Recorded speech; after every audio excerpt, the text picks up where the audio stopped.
आपल्याला 1 वाटी पोहे भिजत घालायचे। पहिले चांगले स्वच्छ धुवून घ्यायचे। 20 मिनिटांसाठी भिजत घालायचे। दुसरीकडे त्याच वाटीने 1 वाटी रवा घ्यायचा आणि त्यामध्ये 1 वाटी ताक घालायचं।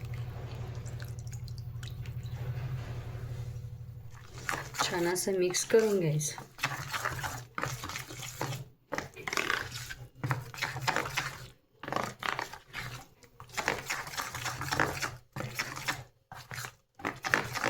ताक नसेल तर तुम्ही दही घालू शकता।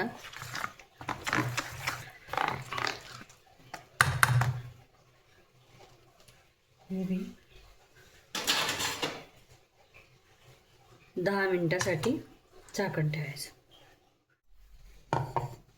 साधारण 3 ते 4 मिरची घ्यायची, पुदिन्याची पानं,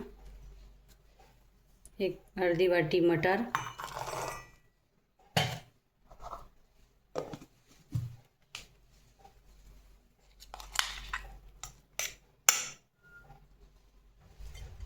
आपण भिजत घातलेले पोहे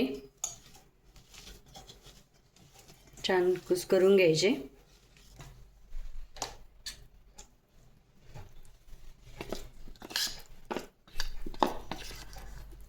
ताकामध्ये भिजत घातलेला रवा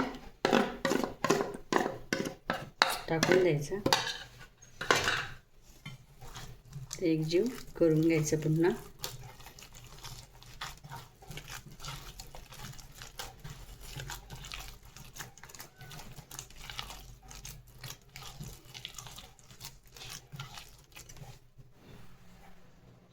अर्धा चम्मच ओवा,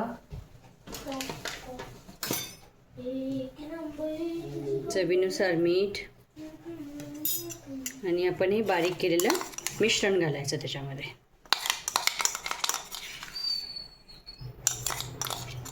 हे सगळं टाकून झाल्यावर आपल्याला मिश्रण सर्व एकजीव करून घ्यायचं।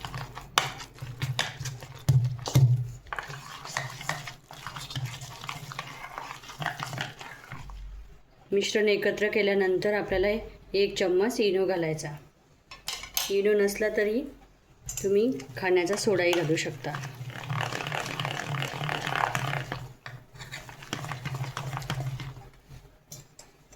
थोडंसं पाणी टाकू शकता।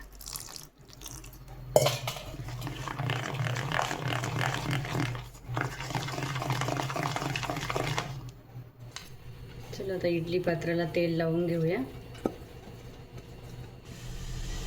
असे एक करून आपले पात्र आपण याच्यामध्ये ठेवू शकता। आपले पात्र तयार झालेले आहे। आता झाकण बंद करून घेऊया। त्याला 15 ते 20 मिनिटं शिजू देऊया। 15 ते 20 मिनिट झालेले आहे। बघू शकता छान आपली मटार इडली तयार आहे।